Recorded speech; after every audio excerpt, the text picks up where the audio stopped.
Well, hey everybody, good morning. Welcome to Frisco Community Church. If you are new or visiting, my name is Michael. I'm the lead pastor here. I am so glad that you're here. We have a special service. It's a little bit different than what we typically do. What you need to know about our church is that we're relationally driven. We're biblically based, and we love Jesus and we love people. And today is a service where we get to see all of that come together, and it's going to be different than what you experienced. Hopefully you read your email, but if you didn't, just know that today's going to be a little bit different. It's going to be exciting, and I cannot wait to see what Jesus does in and through us today. So go ahead and stand as Vanessa leads us in a song.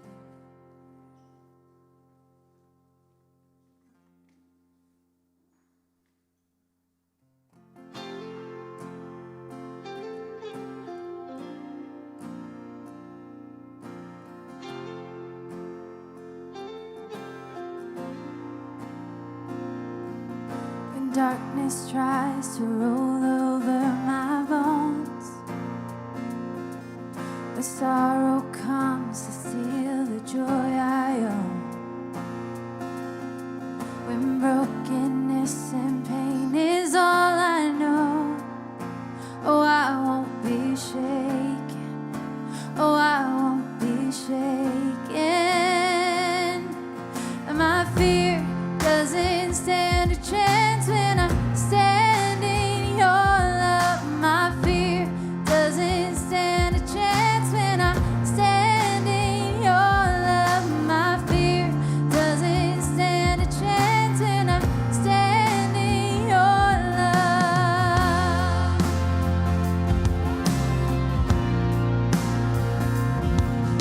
Shame no longer has a place to hide. And I am not a captive to the lies. I'm not afraid to leave my past behind. Oh, I won't be shaken. Oh, I won't be shaken. My fear doesn't stand a chance when I stand in your love. My fear doesn't stand a chance when I stand in your love. My fear doesn't stand a chance when I stand in your love.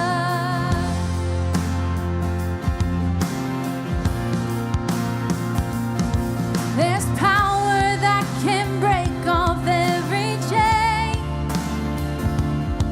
There's power that can empty out a grave. There's resurrection power that can save. There's power in your name. Power in your name. There's power that can break off every chain. There's power that can empty out a grave.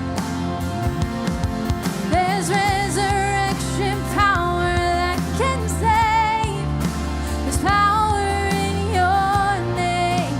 Power in your name. My fear doesn't stand a chance when I stand in your love. My fear doesn't stand a chance when I stand in your love. My fear doesn't stand a chance when I stand in your love.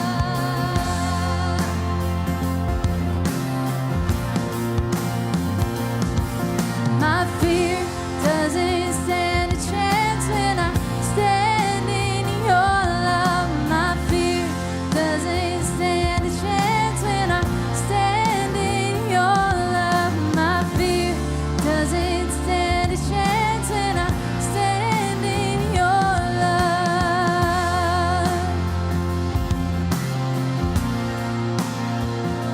Stand in your love.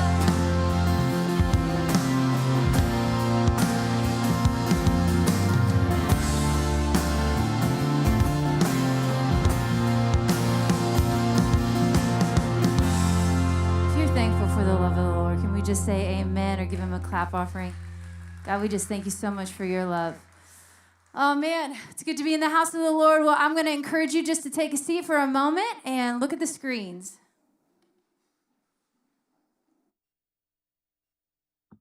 Hi, we are Peter and Kristen Elwood, and we are the Lovepacks Frisco Community Co-Leads.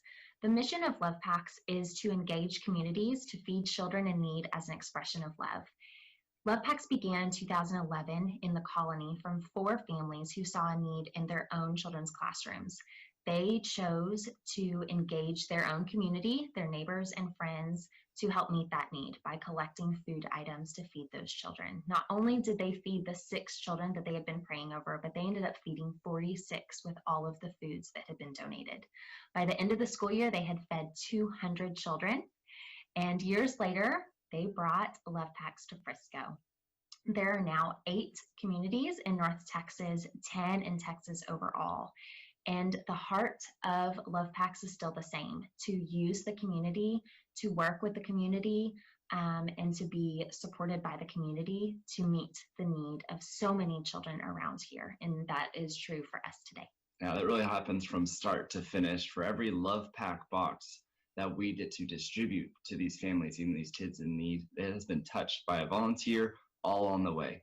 It has been decorated by a volunteer. It has been filled with a blessing card of encouragement for those kids to read when they open their box, along with all the food that has been collected or donated and packed into those boxes, up until we get to then use volunteers to help us deliver it to those families and those kids as well. So all along the way, we are working with our community, engaging with volunteers, and we are so grateful for all of the support and the time and the energy that has gone into each and every Lovepack that we get to distribute. Thank you.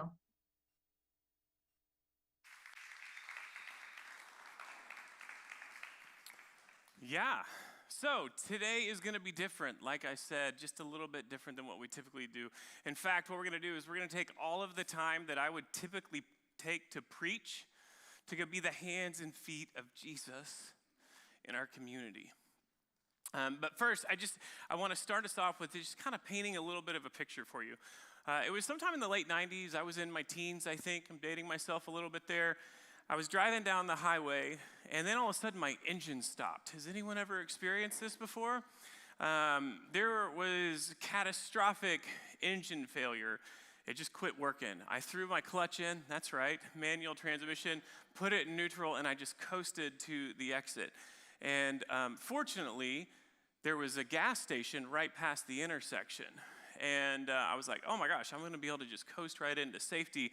Well, I couldn't because the light turned red, and I had to stop. And I was the first car at the little white, pole position, prepare to qualify line, and 80s reference there. Anyway, and so as I'm sitting there at the light trying to figure out why my engine failed, I noticed that the gas gauge needle was like buried upside down, and I had failed to fill up my truck. And then the light turns green, and I have to push my couple of thousands of pound truck across the intersection and hopefully into the gas station all by myself. And I get it going a little bit, but as I notice heading up to the gas station that I had to kind of go up, like I don't know, there's this little hill, and it was not going well. It was not going well at all.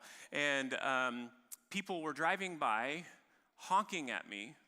Their windows were down, and they were yelling such obscene and completely unnecessary things for a guy who already feels like a complete and total maroon, as Bugs Bunny would say. And what happened is ultimately a good Samaritan got out of his car, helped me push my truck into the parking lot. He ran back into his car and took off.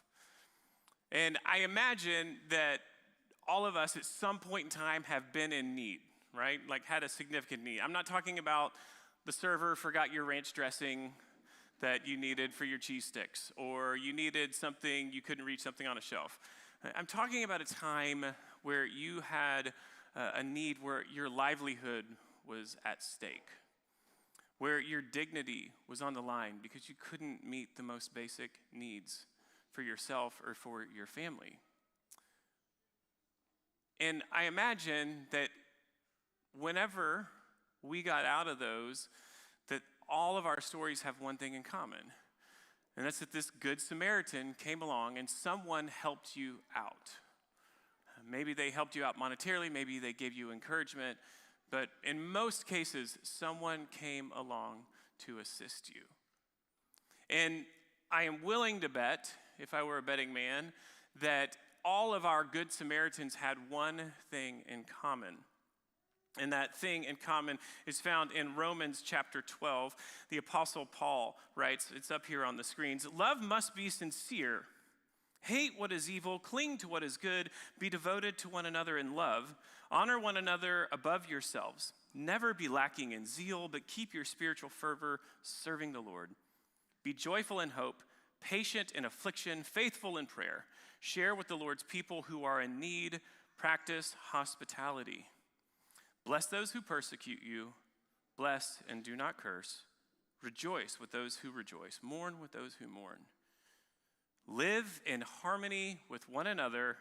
Do not be proud, but be willing to associate with people of a low position. Do not be conceited." See, verse 16 right there, that's what these Good Samaritans had in common. I'm going to read it again. That they lived in harmony with one another. They weren't proud, but they were willing to associate with someone of low position. I was a person of low position. And I didn't feel terribly great about myself. What the word here in the Greek means is just humble circumstances of a weakened estate, literally, it could say. Just ordinary. Doesn't mean somebody that would necessarily be on the margins, right? It's just a normal person. And do not be conceited means specifically don't think of yourself more highly than you ought. Don't think that you are too good, that you are above them. Now, this is what Jesus did. We saw Jesus time and time and time again, empowered by his Spirit, go to people and never considered himself above going to people of low position. So I was in low position, at Valwood and 35 in the late 90s, but there's another time that many of y'all don't know, and I'm not ashamed to admit that I found myself in low position. I was in high school, early high school at the time, and I had elementary age siblings, and things were very hard for my family. We were on the free lunch program because mom was single and couldn't put food on the table for us. And the food stamps came the first of every month. If we didn't have those, we wouldn't eat. It was just that simple. But that was the state of our life. And then one year, if you're a teacher, teachers, y'all are awesome, by the way. I know there's some here.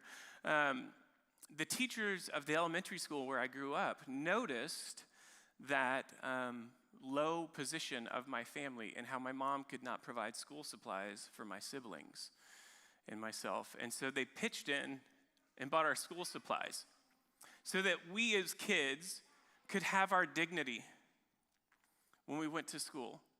That although we weren't ashamed, it wasn't something that became the narrative of who we were. And what I want us to do today is take the opportunity to do for some people in our community what those teachers did for me and my family all those years ago. I want us to share with people in need, practice hospitality with the Lord's people, and share it with those who are in need. Lovepacks is an organization that, if you've been around our church any time at all, you are familiar with. And we love Lovepacks. And what they do is they meet and stand in the gap for those families like mine who the only meal that you would get oftentimes was the free meal that you got at lunch or sometimes at breakfast at school, if your school had that program. But then on an extended weekend or holiday, you don't have food. What Lovepacks does is they stand in the gap by providing a box called a Love Pack that has foodstuffs to help these kids make sure they don't go hungry while they are away from school. We love them, and they have had a huge impact in starting off in the colony, and as you heard in the video, starting in Frisco. And what they do is they provide these. It's all on a volunteer, nonprofit basis. And then, as Peter was talking about, they're delivered to the schools discreetly so that the parents can pick them up when they pick up their kids and they can have the food for the time in their break. Each pack contains food items. This is an example of what one of the boxes look like. I love that they decorate them. I love that kids jump in and participate as well. I love the blessing cards that they put in the box, bringing hope to people who otherwise may seem hopeless. And the reason why I love Packs so much is because years ago, we said as the church that we want to stand in the gap and we want to do everything we can do to eradicate human trafficking in our community. And so what Lovepacks does is do more than putting food on the table, because what we know by looking at data over years and years and years, that food insecurity leads to crime. Crime leads to homelessness, and homelessness leads to trafficking. And so what Lovepacks does is they help break that cycle. When we participate, when you give, we support Lovepacks on a monthly basis. So when you give to our offering, you are helping Lovepacks stand in the gap and prevent kids and break the cycle that they potentially could go into. And so what we want to do today is dismiss our entire church. And what we're going to ask you to do is we're going to ask you to go to a couple of grocery stores. We have a handout with all the details for you as you leave. And what we're going to do is we're going to go buy some supplies for Lovepacks. And then we are going to meet at the Lovepacks food pantry and drop them off. We're going to have a quick tour so we can see where everything happens. We can see the boxes. Y'all, this place is crazy. It blew my mind when I got to see what they did. And then we're going to go together after that, and we're going to hang out at a restaurant in Little Elm. The details are all on the sheet of paper, outside patio. They're expecting us. We've got it reserved. And we're just going to talk about and celebrate what God did. And we've talked a lot about our vision being to reach tens of thousands of people with the life-changing love of Jesus. And that sounds big. And when we tested it with the test group ahead of time, how does that sound? They're like, that sounds really big. And that sounds like we want to be a megachurch. We don't want to be a megachurch, but we want to reach more people than we probably should based off of our size, because we want to be surrendered to Jesus and let him reach people through us. And tens of thousands sounds really small, especially when you realize that there's roughly 1,000 kids per school year that need this help in the Frisco ISD alone. So this is just one way that we will continue to partner with ministry partners to bring the life-changing love of Jesus to people in our city. That's all right, you can clap. I love that. So real quick, I'm just going to show you what we need. We asked Lovepacks, hey, what do y'all need? Like, what are your needs that you have that we can do? Because sometimes they have ebbs and flows of things. And so a couple of things that they're asking us to get, it's on the list, is jelly, all right, for PB&Js. Please, plastic bottles. There are some very specific stuff, instructions on the sheet that you'll get as you leave that's important. A hearty soup. If there was a football player at some point in a commercial for the soup, that's the kind of soup that we want. We love cream of mushroom and all that. It's a secret ingredient, but that's not the hearty that we're looking for. Let's be honest, the Campbell's chicken noodle soup is chicken broth with noodles, so that's not really hearty. So a chunky soup, a Progresso soup like that. Some snacks. We've got some microwave popcorn, right? Just something like that they could use. And then boxes of cereal. We're going to go with the normal size boxes of cereal, not the ones the size of the bed of my pickup, because what you see is they've got to all fit in these boxes. So it doesn't mean that your heart is smaller. It just means that we need to be able to make sure that we're serving them well. The best way to serve them well is make sure that everything we buy goes in there. Here's the deal. We understand that financially this may be a little bit more than what you're hoping to commit. Our hope is that everybody would spend at least $20. If you feel led to buy more groceries, great. But here's what I want you to know. If this is something that may be a burden to you and your family financially, there's instructions on the sheet of how to make sure that we reimburse you for that, because we still want you to be able to participate. And all you need to do is send us a copy of the receipt and an email, and we will reimburse you up to $20 for those groceries. Does that sound good? All right, let's go take some time and go hang out in the community. If you're joining us online, welcome. It's the first time in like a month that you've actually been able to hear our services live. This is amazing. If you're at home and you're in Frisco, I want you to know, please get up if you have time. You can go do this. We will put the address to Lovepacks in the chat on Facebook and on YouTube before we leave so you can know where to go to the Lovepacks pantry. But pick up some of these items and we will see you there, and then we would love to connect with you at the restaurant also. Everybody go and let's be the hands and feet of Jesus. Wendy and Kevin have the sheets.